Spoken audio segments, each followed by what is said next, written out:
just when you thought it was safe to go onto iTunes. This is Next Level Guy, the only website that makes self-development as fun as going to the movies. It's time to take the red pill and escape the Matrix.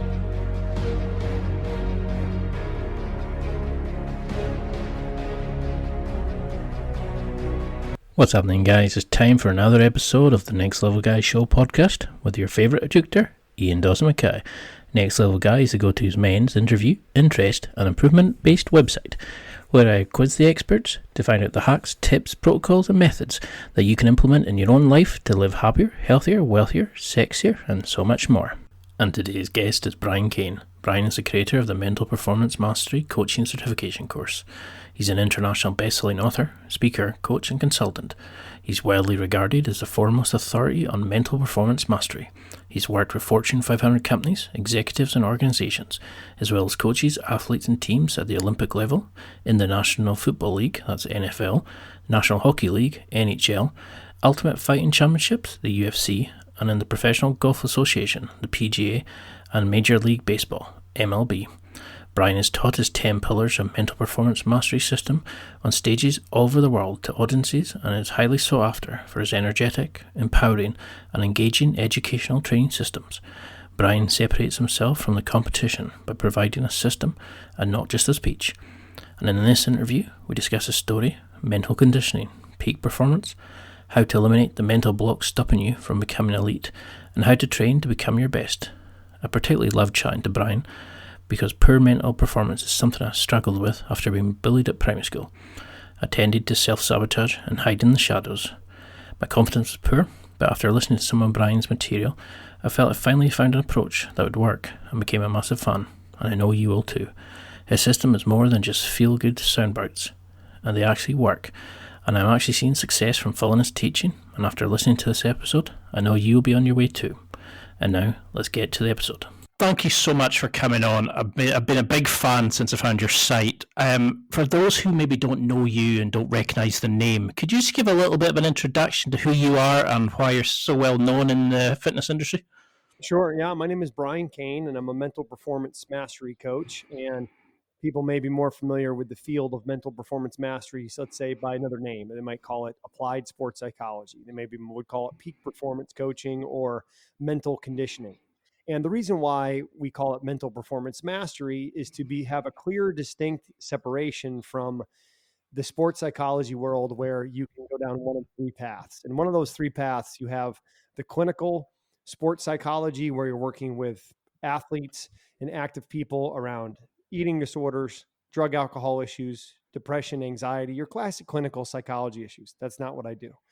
And then you also have the research sports psychology, which is the professor who gives you a survey, writes a report, but maybe it never is in the trenches with coaches and athletes experiencing the failures, the many failures and the few successes that come with that, right?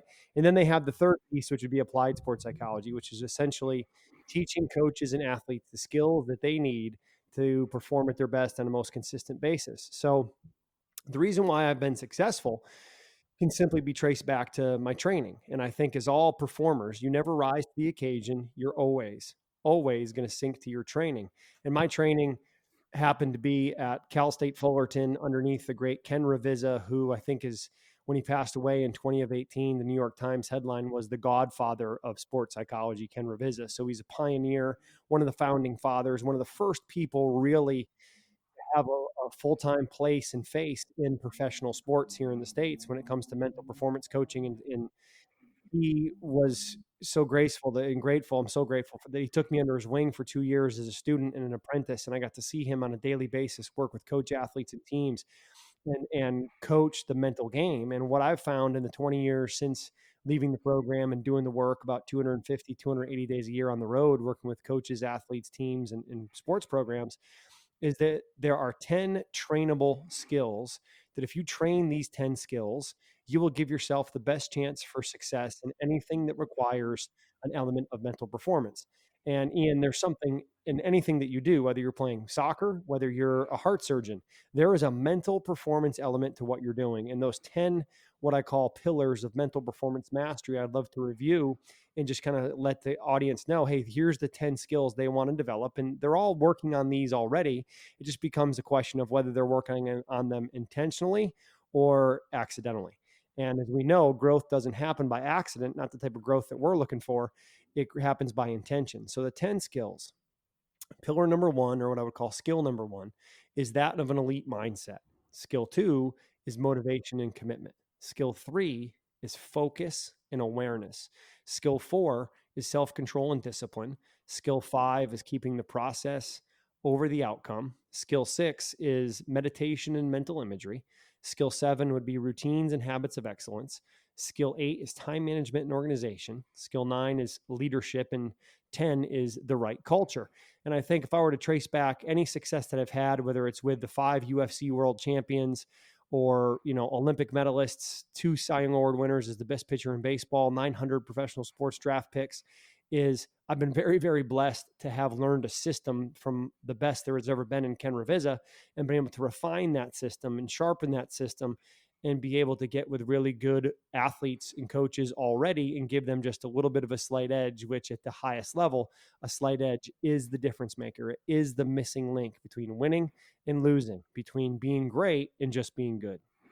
Because that's definitely why I wanted you to be on, because every time I heard your name mentioned, it was always, he took me to that next level. He took that little bit extra out of me that made me from an average to a great, to an elite, from an average to an elite person. So how can you start working with somebody? I mean, these principles seem very much, focused that you could apply them to a job, you could apply them to pretty much anything else, they're transferable. But how do you work with somebody to actually get them believing that they can go from average to elite? How can they go from a fixed mindset to a growth mindset, that they are capable to do this? Because a lot of times we fight with the bit between our ears, and that defeats us before we even get onto the, onto the battlefield, shall we say. So how do you work with somebody to make them believe they're capable? Well, I take it right back to one of my favorite authors, Stephen Covey, in his book, The 7 Habits of Highly Effective People, where he says, begin with the end in mind. So the first thing I try to do is show the person I'm working with an example of someone similar to a situation that they were in, who now is in a position that they want to be in. So if it's an athlete, let's say, who's injured and they're looking at this long road to a reconstructive ACL surgery, and am I going to come back and be the athlete I want to be? I will give them examples of athletes who have overcome the same injury and gone through the same process to get back to where they want to be. And many times, if I know an athlete that's gone through it, I'll make that connection. I'll make that personal introduction, because look, success leaves clues. And once you identify a process that's worked for someone else, if you follow a similar process, it's like a recipe. It's usually going to work for you too if you follow the same steps. So when you understand what I call the 4 stages of buy-in, stage 1 is it's met with resistance, and they say, well, this isn't for me. Stage 2 is they say, oh, well, okay, that can be okay for others. Stage 3 is they'll say, I'll try it. And stage 4 is, I can't believe I did it any other way. So a lot of times if I meet someone and I quickly identify that they're at stage 1 going, this ain't for me, man, this mental performance coaching, this ain't for me, I will just continue to put examples in front of them of people who are in a better position than they are, who are achieving more results and success than they are in the same field, and then show them examples of athletes. Let's say it's a basketball player. I'll show examples of LeBron James, Kobe Bryant, Michael Jordan, college basketball players who you'll never have maybe even heard of, but are having a lot more success than maybe this current client. And I'll show them examples saying, look, this is what champions do. This is what elite people are doing.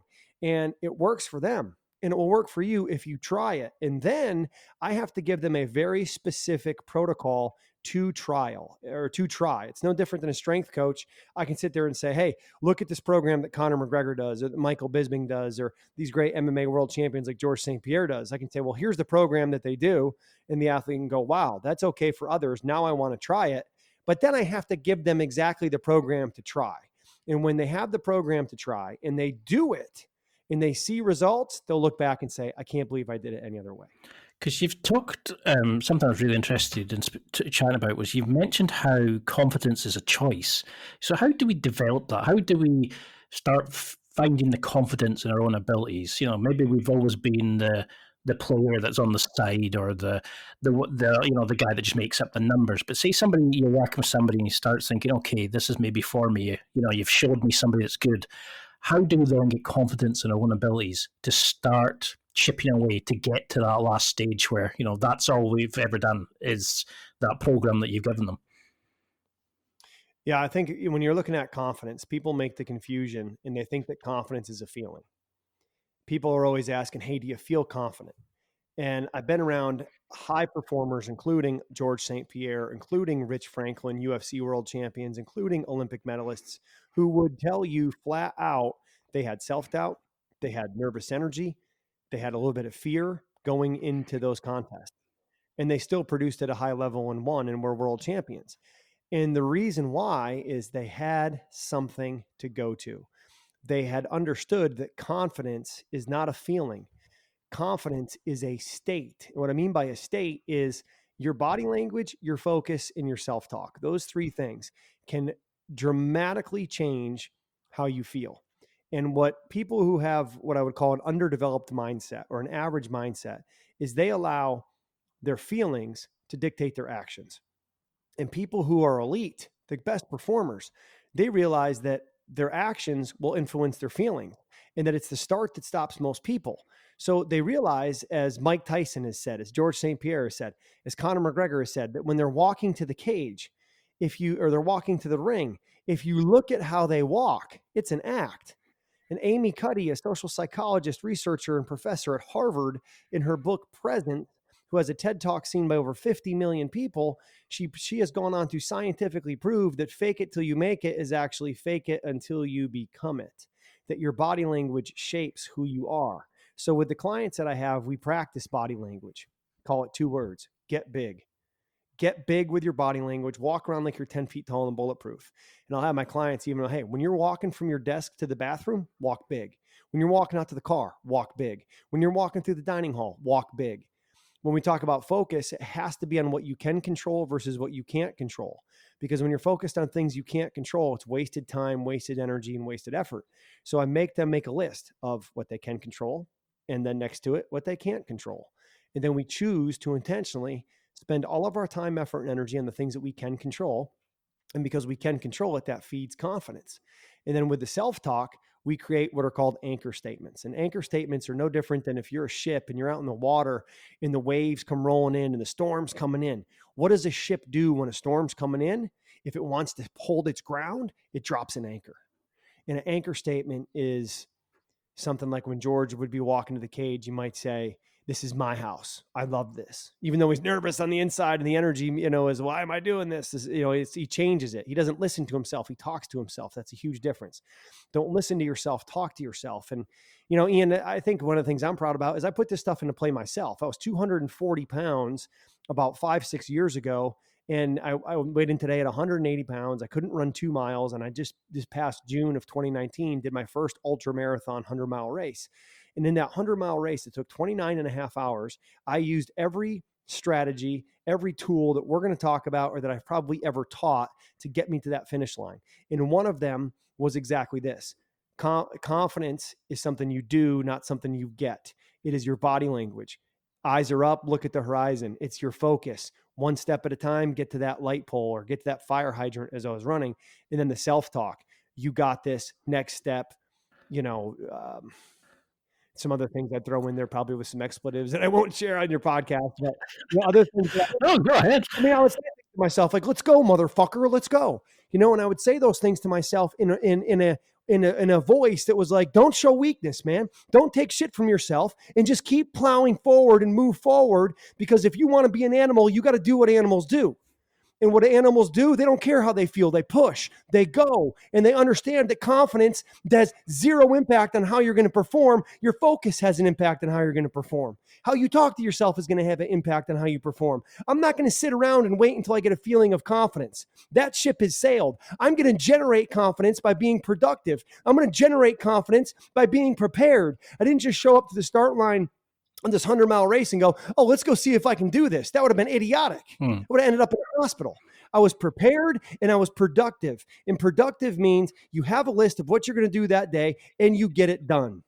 Sorry about blowing it up here. Oh, no, I love that. Because that's like, usually when you hear this sort of stuff, it's the same generic stuff. But what I love about your stuff was you actually said things that made sense. Like the part about, can you drive across the country in the dark? Yes.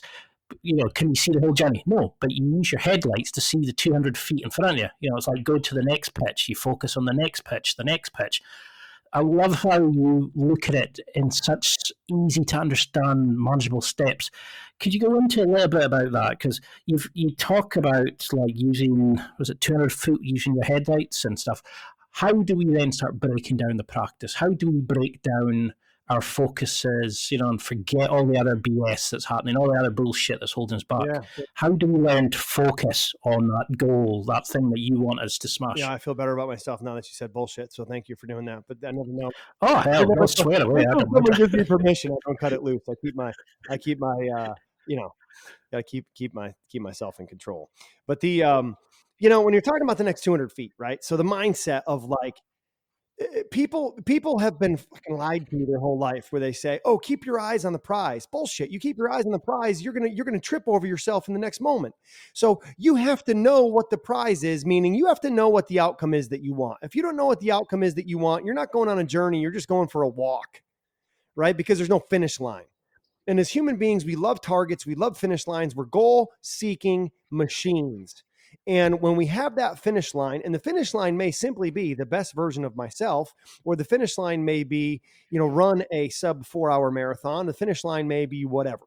Okay. But when you have that finish line, what do we then do? We then go and reverse engineer a process that I can execute on a daily basis to get me to where I want to go. I call it, Ian, having telescope and microscope goals. Telescope goal is, where do I want to go in the future?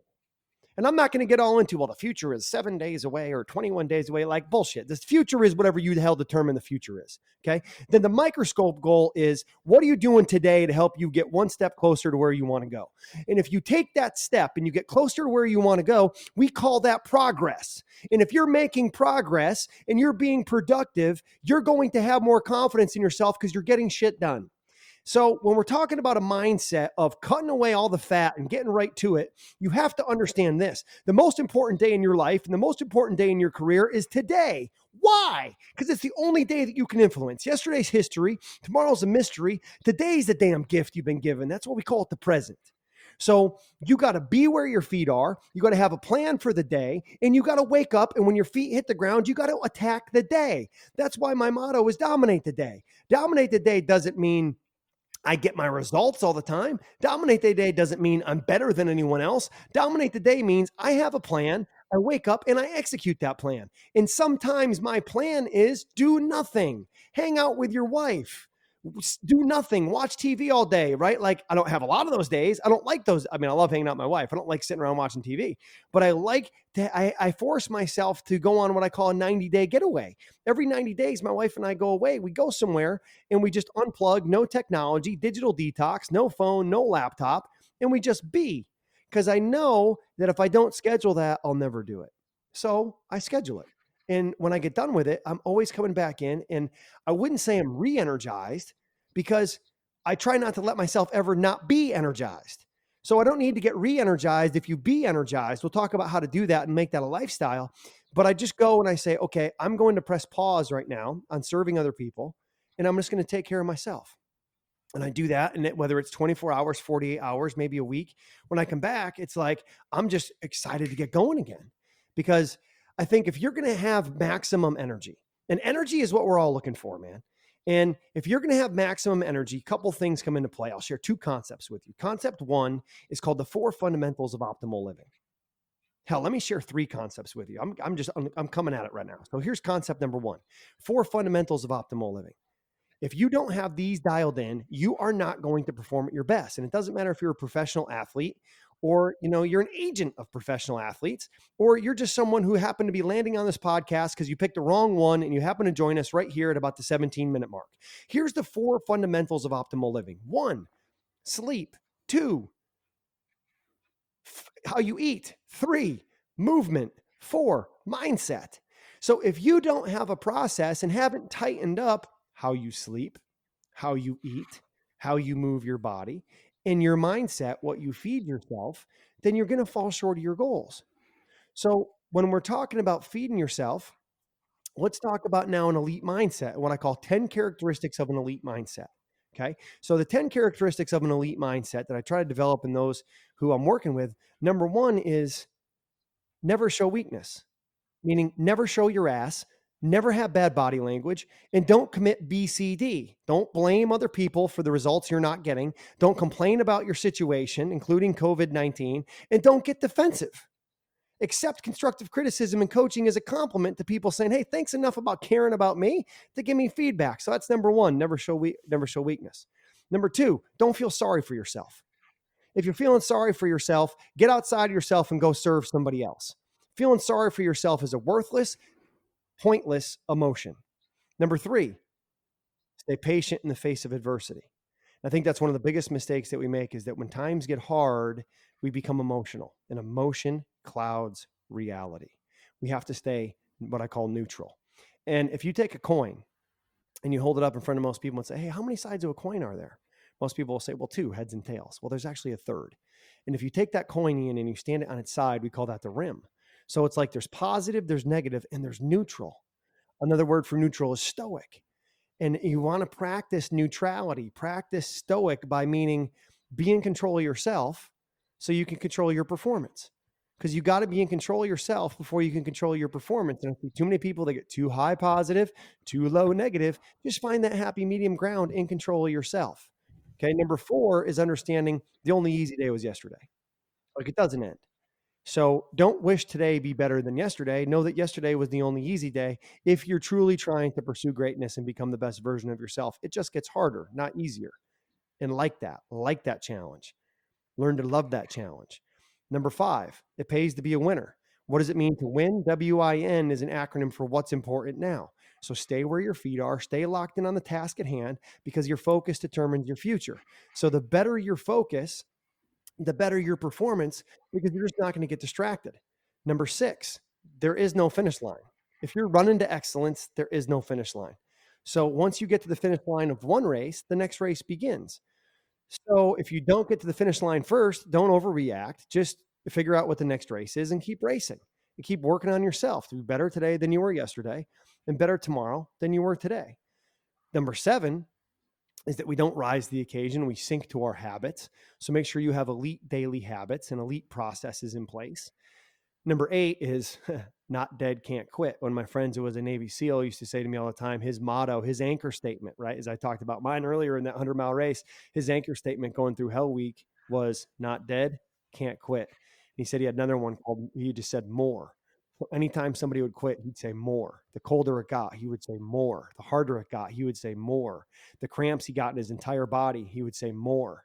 As you know, Hell Week is 148 straight hours of training and conditioning that they put United States Navy SEALs through to try to get most of them to quit, right? Yeah. So he would just say, not dead, can't quit, give me more. So that was a mantra that I borrowed from him and I would use during that 100-mile race or other, ultra endurance stuff that I do. And then number 9 is adversity is your advantage. You can learn a lot from adversity. And then number 10 is having what I call a one-word focus. And your one-word focus, similar to an anchor statement, is that when things go wrong or things get hard, what do you say? And my mentor, Ken Ravizza, who we've mentioned earlier, would always say, beautiful. Like you'd be and playing on a soccer team and you give up 2 goals in the first 5 minutes of the game. And he'd say, beautiful, down 2-0, beautiful. How are we going to respond? You'd come back and say, Coach, Ken, I got a 50 on this exam. I can't believe I failed. Beautiful. What'd you learn from the failure? Or I got 100 on this exam. Beautiful. What'd you do to get the 100? Everything that he said, everything you brought to him, he would just say, beautiful. Then he would come back at you with a question. So I think those 10 principles of mindset, I know we went through them fast, so hopefully your listeners are able to come back through it and write those down. If you can just learn to apply those 10 principles, if that's what you take off this podcast, apply those 10 principles to your mindset, and you will be able to do anything you want. I love that because that's one of my favorite quotes. I can't remember exactly who said it. Was instead of setting goals and deadlines, set procedures, set policies that actually get you to do things routinely that make the habits that make success. So, what kind of things would you expect the elite performers to be doing daily? Are we journaling, meditating? Is it getting up early? Is it like going for a run in the morning? What kind of habits do you want to instill in like elite performers? Well, I think, I would not necessarily say wake up early. One of my clients, Rich Franklin, always gives me shit because I'm a believer in the 5 a.m. club. And the reason why I'm a believer in the 5 a.m. club is if I don't get up at 5 a.m., by the time 7 a.m. rolls around, I'm getting pulled at by other people. Well, as a professional athlete, shit, you don't need to get up at 7 a.m. You can get up at noon. Doesn't matter. You control your schedule. Your whole life is dictated around your training. I don't have that luxury. So I wouldn't necessarily say it's wake up early. I would say it's this, and it goes back to our 4 fundamentals. It's you have a sleep routine where you're getting 9 hours and 15 minutes plus to maximize recovery. You have a movement routine and a coach where you're exercising every day. You take no days off. That doesn't mean you kill yourself, but you may have days of recovery and movement, but you're breaking a sweat every day and you're moving every day. They have nutrition plans. They're really tight with their nutrition, and they don't live in the land of generality, like saying, I'm going to eat clean. Like, what the fuck does that mean? Okay. I'm going to have a macronutrition plan. I know exactly the amount of calories, the exactly amount of fat, carb, and protein grams that I'm bringing into my system that are going to fuel me based off of the workouts that I'm doing to give me the best chance for success. Be specific. That's the one thing elite athletes do that are trained is they're specific with what they're doing in their processes. And then the last piece of that is their mindset, right? They understand that mindset is not fixed, it's growth.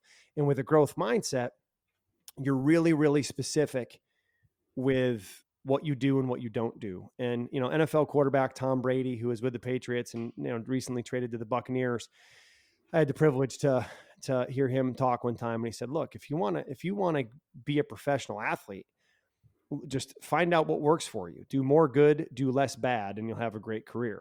And I'm like, here's one of the greatest athletes of all time. And he just made it sound so damn simple is do more good, do less bad, and you'll have a great career.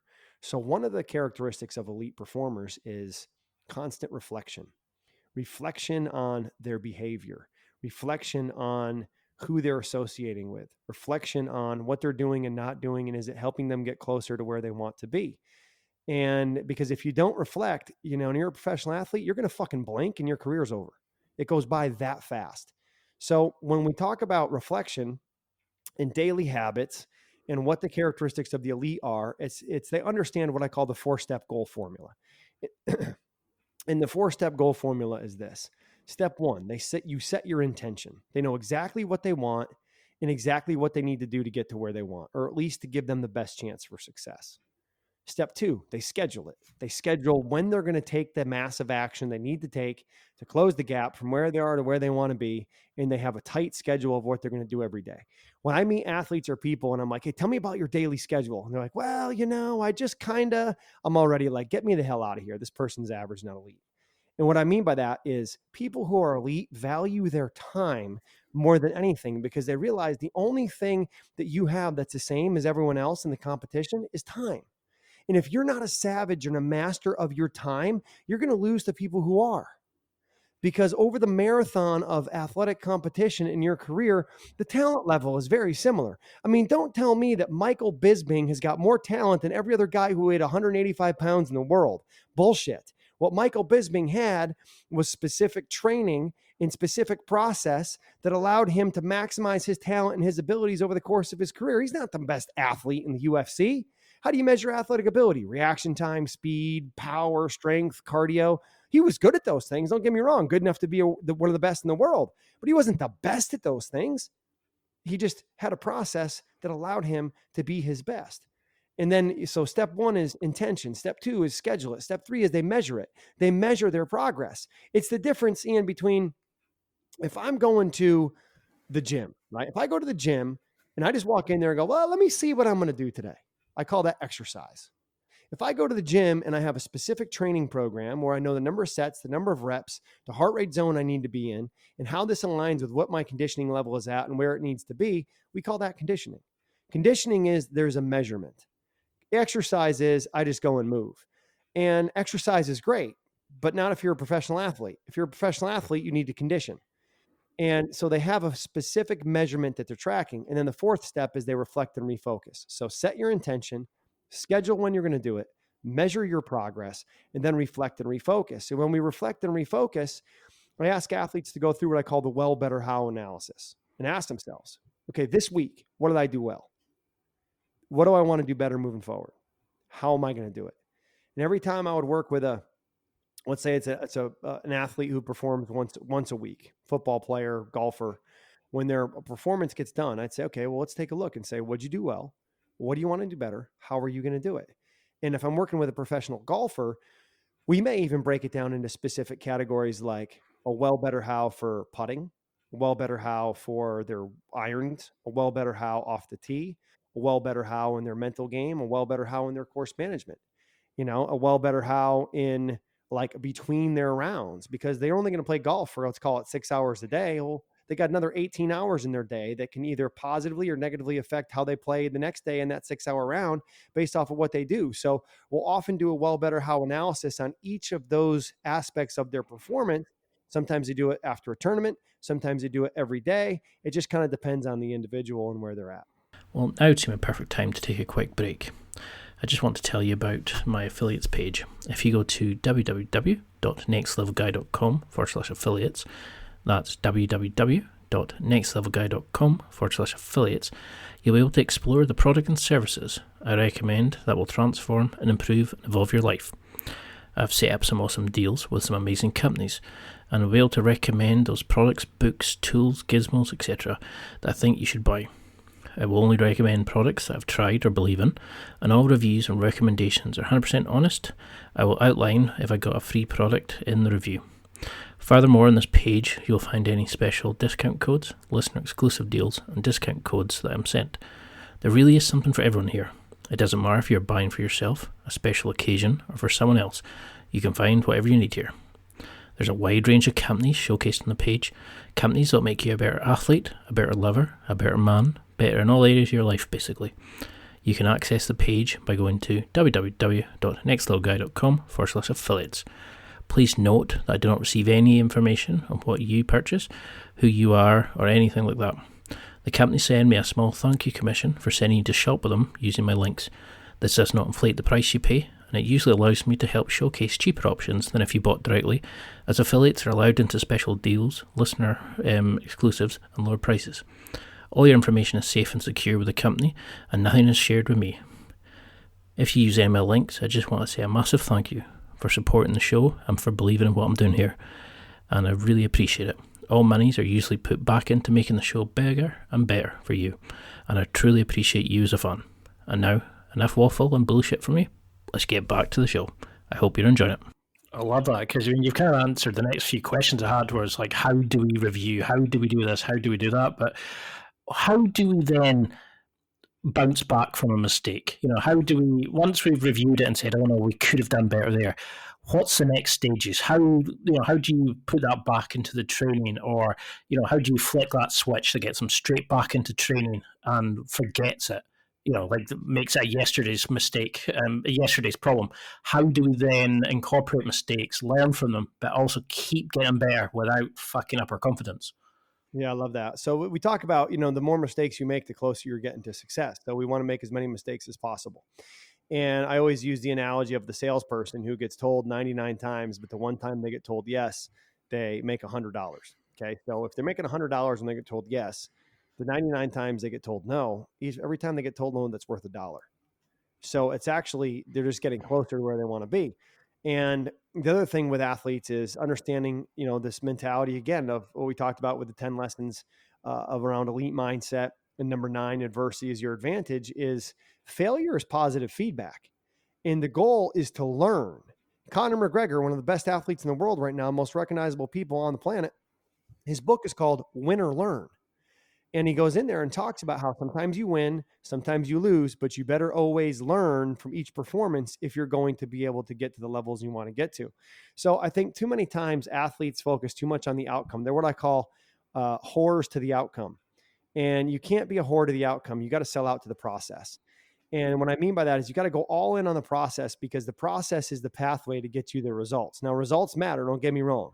Results matter, and you need to win, and you need to put out, and you need to achieve results. But the only way you're going to get there is if you can identify your process. And the bigger your goals, the tighter your process needs to be. And if you can't describe what you're doing as a process, you're going to be inconsistent over time. So, I think that's part of the mindset of learning from it. But then we always go back into the reflection. Like, even in a performance where you lose and don't get the results you want, you still go back to what I do well. What do I want to do better next time? How am I going to do it? And that how, when you answer that question, is often what dictates and creates the performance training plan moving forward. So what then, because you've said about, you can only be in control of your performance when you're in control of yourself. When things like fear, exhaustion, nerves, all that kind of, the little demons that play in the back of your mind, when they pop up, before a big performance or before you're on the field, how do you work with somebody to cut that crap out? How to not think about that? Because our body's usually well more capable than our mind will allow it. We just believe we're tired, we believe we're exhausted, or we believe we're scared, where a lot of times we're not. It's what we've tricked ourselves. How then do we go, fuck this bullshit, I'm switching on to my elite performance or whatever it is? How can we tackle those kind of emotions or feelings? Yeah, for sure. I mean, the first thing is to realize that, fear is a healthy emotion. You realize that self-doubt is normal, and realize that the best performers of all time have had fear, have had self-doubt. And for someone to say, oh, you got to be fearless, like, fuck that. That's not real. That doesn't exist. It's not about being fearless. It's being courageous. And courageous is, I feel the fear, I feel the self-doubt, and I say the two magic words, fuck it, and I go anyway. And that's the key, right? The key is understanding this is how I feel before a key performance. I get nervous. I get a little bit, and I get self-doubt. I have some fear. And then understanding, well, nervous is really just excitement without the breath. So what we want to do is change the statement of I'm nervous to I'm excited. Okay, well, how do I process being excited or nervous? I take a breath.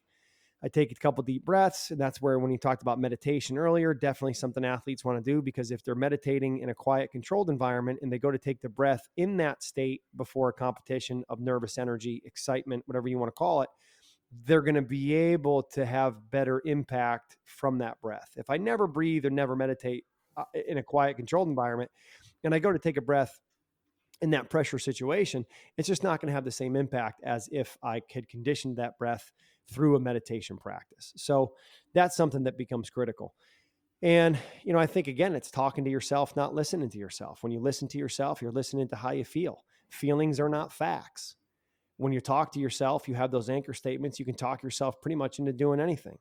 So I think those become part of the strategies. But the first is having the self-awareness to recognize where I'm at in performance and recognize where I'm at in this moment, and then have something to go to get me back in control. And in my mental performance mastery coaches certification, in my 30-day athletes program, I talk about at length the concept of signal lights. And there's a great podcast I just came out with. There's an article at briancain.com where UFC champion Rich Franklin talks about this. And the concept of signal lights is this: athletic performance is like driving a car. When you're driving a car and you come to a green light, you just go. When you're in an athletic performance and you're calm, you're collected, you're confident, you're big, things are going your way, you're rocking and rolling, performing the way you want, you just go. You don't need any of the stuff we're talking about. You just go. You just drive. Green light, go. And then if you come to a red light when you're driving a car, you better stop. Same thing in athletics. If you get a red light, bad body language, focus on what I can't control, negative self-talk, you better stop. Otherwise, it's just like driving a car where you're going to drive through red lights, and you might survive once in a while because we've all done it. But if you make a habit of it, you're going to crash and burn. Yellow lights is in the middle ground. And as an athlete, most of the time you're in yellow lights. It's not going really good, green lights, and it's not going really bad, red lights. It's kind of in between. And that yellow light, when you're driving and you come to it, right? Sometimes you speed up and punch it and go through. Sometimes you slow down and you stop. But you take in all this information at one time, and it happens really fast. You're looking at okay, is there traffic coming on the left and right as I'm driving forward? How far am I from the light? Is the ground wet? Is it icy? What's the temperature outside? How far am I from the light? What speed am I going? Is there a cop behind me? And you take all of these factors into play, and you make a decision and you adjust by either going or stopping. And it's the same thing in athletic performance. If you look at your body language focus and self-talk, you have times where you're in green lights and you're going really good. What's your body language focus and self-talk like? When you're in red lights and the shit's hitting the fan and you're not performing the way you want to, what's your body language focus and self-talk like? But then when you're in those yellow lights and you're in middle ground, what is your body language focus and self-talk like? And then how do you get back closer to green? Having something to go to, your breath, your anchor statement, checking on your body language, having a physical release like Ken Ravizza used to talk about, flushing a toilet, like clapping your hands, wiping your chest, letting it go, tighten and release, whatever it is. You have something that you go to. That's a key term. Have something to go to that allows you to let go of that yellow light and red light and get back to green. But if you're expecting it to be perfect and you're expecting it yourself to feel a certain way and feel confident, you're fucked, because you can't control how you feel and you can't control all the environments. So the one thing you can control is yourself, and you have to be in control of yourself before you can control your performance. And the one thing you can't control is how you feel, but you can control how you respond to how you feel. You can control your body language. You can control your focus. You can control your self-talk. And if you go all in on those three aspects of your state and your performance, typically your feelings are going to follow. But if they don't, so what? Are you that bad you have to feel good to perform well? Obviously, the answer is no. So focus on the performance, not how you feel. I'm blown away by just how awesome you are. Like, your answers are brilliant, and I can see now why people absolutely love you. And I know we're short on time today, so I'd love to have you back on and really go into depths of performance and mental capacities and really get into your training and stuff like that. But for everybody who's listening to just now, what do you want them to take away from this podcast? Because you've given some amazing acres of diamonds, as you call it.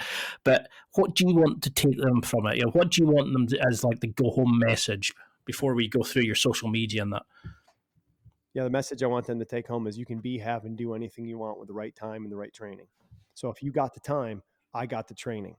I've gone from 240 to 180 myself. I've worked with UFC world champions, Olympic medalists, corporations that have, increased production, and it's not complicated. It's a simple process that requires dedication. It requires discipline, but in order to close the gap from where you are to where you want to be, you got to know the process. So, I've been very fortunate to work with high level performers, and it's not because I'm good. It's not because I've done anything special. I've been in the right place at the right time. I've had the right training, and the clients I've worked with have gotten results. And when you get results, that's the best resume you can have. And I want to help you get the results and close the gap from where you are to where you want to be by helping you to get present, to identify your process, and be productive day to day. So ways to do that would be, one, if you go to briancain.com, if you're an athlete, check out my 30 Days to Mental Performance Mastery for Athletes program. If you're a coach and you want to learn how to coach the mental game in those clients or athletes that you're already working with, please go to briancain.com and check out my Mental Performance Mastery Coaches certification. If you're someone who likes to read, go to Amazon, type in Brian Cain. I've authored over 40 books. The two I would suggest would be the 10 Pillars of Mental Performance Mastery and the 1% Intention. And then I'd love to engage with social media at Brian Cain Peak on Twitter and at Brian Cain Peak on Instagram. Brilliant. I mean, I've still got thousands of questions, so we've got to do a round two at some point soon. I'll send you a link in that when it's ready. But is there anything that you would like to cover, anything that you'd like to promote that's coming up that you think people should check out in addition to that? Well, tell me, most of your followers and your listeners, what are they coaches? Are they athletes? What sports are they engaged in? Well, I do like Brazilian Jiu-Jitsu, so I have a lot of Jiu-Jitsu guys listening because I interview those. There's a lot of powerlifters who I've interviewed. We also look at like business and stuff like that. So there are people, like football, soccer. There's ones that do martial arts, that sort of thing, MMA fighters as well. Perfect. So I think fantastic is if they go to briancain.com, and if you're in jiu-jitsu or you're in MMA, you obviously, if you don't, you should know the names Rich Franklin, who is a UFC Hall of Famer, 185-pound champ, and George St. Pierre, who is a 170, 185-pound champ. I had the privilege to work with both of those guys in their career. And if you go to briancain.com and click on articles, I have an article with Rich. I have an article with George where I walk you through a lot of the same things we talked about today, but how they used them in their athletic career, how they used them to, to stay on top, let's say, when they had gotten there. Because it's one thing to get to the top, it's another to stay on top. And, I've got a podcast interview I just did that came out with Rich Franklin. It came out 2 days ago. So that's going to be on the article section at briancain.com. I'm doing a podcast interview a week from today with Vitor Belfort. I'm doing a podcast interview coming up with George St. Pierre, with Cowboy Cerrone. So, with the people in the jiu-jitsu and MMA circles that you're running in, those would be for sure interviews for them to listen to. And then I would say get into the athletes program. In the corporate world, getting into the athletes program, even though it's designed for athletes, I've had a lot of my corporate clients go through it and they're like, oh, this is the same thing. You're just saying athletes instead of saying corporate athletes, or instead of saying people in corporate. But the principles of mindset, motivation and commitment, focus and awareness, self-control and discipline, process over outcome, meditation and imagery, routines and habits of excellence, time management, organization, leadership, and culture, they transcend into any field and any aspect. So I think if you're in the corporate sector, or let's say you're a soccer, football player, checking out those athletes program as well is going to help you to create the strategies to close the gap from where you are to where you want to be. And obviously with any program that your followers and anyone invests in at briancain.com, I offer 100% money back guarantee for 90 days. If you get into the program, it doesn't give you the strategies you need to close the gap from where you are to where you want to be, and you get it and you say, this isn't the best fucking thing I've ever bought for my mental game, I'll refund you 100%. That's it for another week. Thanks for listening. Absorb it, practice it, use it. Until next time, keep trying to hit that next level in your life.